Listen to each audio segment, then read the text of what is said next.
We're going to be critiquing this video. I don't know either of these people in the video, so we're just talking about the conversation.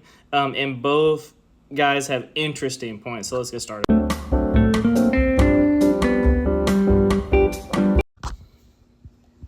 I think the reality is, for kids from poor backgrounds, it is almost impossible to realistically get even financial security, never mind wealth. But why do you think you could do it, I could do it, he could do it? I think this guy is absolutely correct.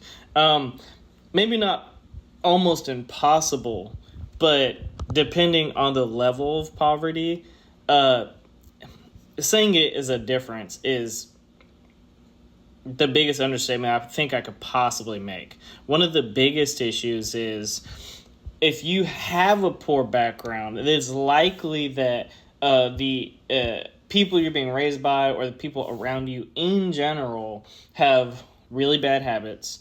And it's not the ability to make an income, it is the ability to avoid traps and things that will set you back in your life that you cannot reverse. Right? Going to prison is one of those things. All right?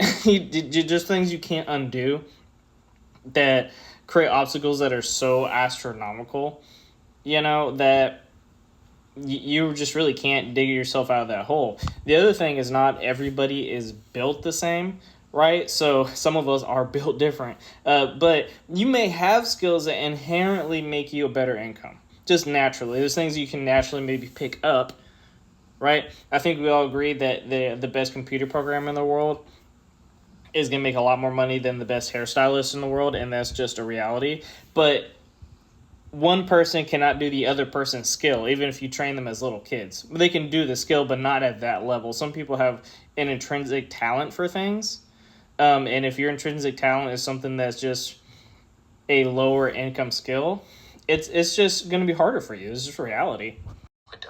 I won every maths competition I've ever been in. You know what I mean? Since I was a little kid, I was one of the top students at LSE, and I still had to win my job by cheating in the card game.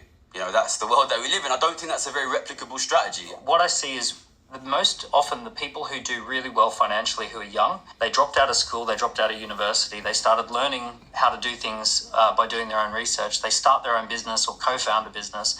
They take a very alternative path. When people sidestep that and say, okay, I'm not going to get into university debt, I'm just going to go off and actually figure out how the world works, there's actually loads of opportunities. Okay, so I guess we've sorted it then. All of our viewers need to do, just be more entrepreneurial. It's as simple as that. More entrepreneurial, start a business, listen. This is a great video, actually. So right after this other guy goes on to say that you shouldn't give that message out that people cannot succeed. And he has a point to a degree, but you should also be able to look at realities and not say that someone can't say something because it's going to make somebody else feel bad. Right? And so to address his point of essentially that there is an opportunity even in the worst circumstances. So again, the problem is identifying, capitalizing on those opportunities, and avoiding pitfalls that are going to make your life terrible. And the problem is he's looking at the most successful people that came out of bad situations, but if you looked at the people that did all the things that he said that ended up not being successful, and let's say they live people that live below the poverty line, to be clear, there's way more people on the other side of that line. There's just way more people that did try and they either didn't do it correctly or things were just very, very unfortunate that ended up on the other side having to struggle. Just a reality. Where the people that hyper succeed, let's say they make more than $100,000 a year, that number is already small. That number in the United States is already like 1%.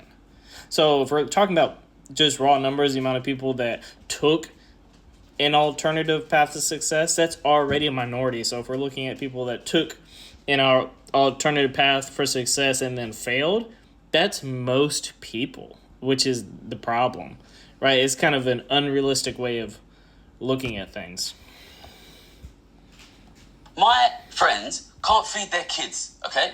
And if it was as simple as going out and being an entrepreneur, I can bet you they would do it. This guy is a little dramatic, though. Let us I'm sick of multi-millionaires telling kids who can't afford to turn the heating on, you just need to be more entrepreneurial. It's sick, Dan. It's sick. But this gives people mental illness. It gives people mental illness. The thing that I know that gives people mental health issues is feeling that they have no agency in their life, that they can't. They're both technically correct here, but if you don't have a rich dad, you're screwed. Again, you can't say don't bring up this point because it makes people feel bad. You can't do that. I'm so glad that I came across people who said, Daniel, you weren't born into a rich family, you don't have any bank of mum and dad, but it's cheap and easier than ever to start. I'm not surprised that British guys, well, they're both British, but that British guys are policing speech. That's not new. And there's a way. There is a way. I'm not saying everyone ends up as a millionaire, and I'm not saying everyone ends up equal, but I'm saying you can make improvements in your life. And the thing that causes mental health issues is the feeling of having no agency or no control over your circumstances. So you can make improvements of your life, but I'll tell you what, abject poverty causes way more mental health issues. And then also, I'd rather be rich with mental health issues also. You know what I'm saying? Until the world changes the whole economic system. I've never said don't work hard, okay? When I brought my book out last year, The Hardback, I was at some event and I come out, I was drinking in London Bridge. And I come out late, it was like 1 a.m. Okay, so that's basically it. I don't think they're going to say anything else that's on topic for the video at least. Tell me what you think if you watched this whole thing. You probably didn't, but that's okay. Let me know if you did.